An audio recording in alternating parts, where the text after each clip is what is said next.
अस्सलाम वालेकुम दोस्तों, उम्मीद है कि आप सब खैरियत से होंगे। आज आप लोगों के लिए बहुत मज़ेदार रेसिपी लेकर आ गया हूँ, तो आप लोगों ने तवज्जो से देखना है। मैंने शलजम बनाने की रेसिपी लेकर आ गया हूँ। बस शलजम भुजिया किस तरह बनती है, तो ये शलजम मैंने छील कर काट लिए हैं।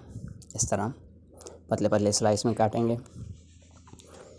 तो मेरा तो तजर्बा हो गया, आप लोग छुरी ज़रा आराम से चलाएँ ताकि आपकी उंगली वगैरह पे ना लग जाए। तो ये मैंने सारे शलजम जो हैं वो इस तरह काट लिए हैं, पतले पतले स्लाइस। इसके बाद इसको एक बर्तन में डालकर अच्छे से धो लेंगे। और एक देचकी में मैंने गर्म पानी डाला हुआ था, चूल्हा चढ़ाया हुआ था। ये धुले हुए शलजम जो स्लाइस हैं ये इसमें डाल देंगे। इसको 3 से 4 मिनट तक पकाएंगे या एक बॉयल आने तक इसको पकाएंगे।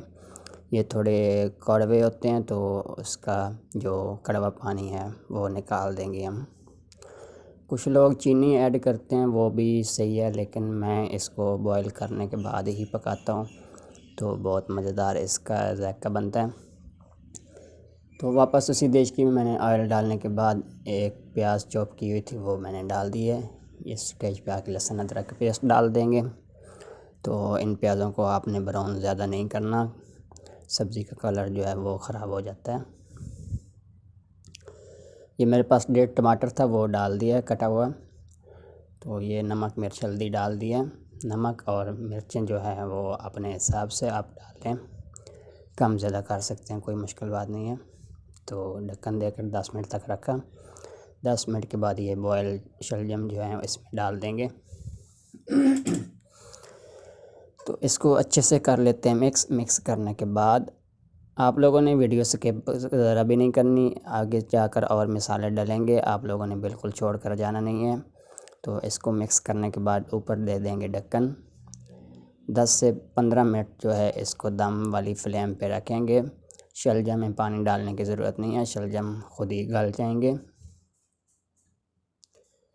तो ढक्कन उठाने के बाद इस तरह आप चम्मच की मदद से इसको हल्का हल्का जो है वो इस तरह कूटते कूटते इनको थोड़ा बना लेंगे भुजिया।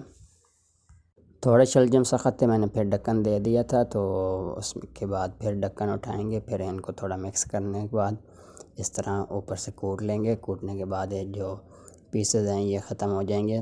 बहुत ज़्यादा मैश भी नहीं करने, लेकिन कुछ मैश होने चाहिए। तो ये बहुत मज़ेदार और लाजवाब चीज़ बनने वाली है। ये धनिया पाउडर और ज़ीरा पाउडर मैंने इसमें डाल दिया। ये मैं इतना ही मैश करूँगा, कुछ पीस बीच में रहने देंगे। तो ये इस टाइम पे आके मिर्चें कटी हुई सब्ज़ और धनिया ये शामिल कर देंगे। इसको अच्छे से कर लेते हैं मिक्स। तो दोस्तों आज की वीडियो मुकम्मल हो गई। इंशाल्लाह नेक्स्ट वीडियो में मिलेंगे। अल्लाह में नासिर, अल्लाह हाफ़िज़, अपना ख्याल रखिएगा।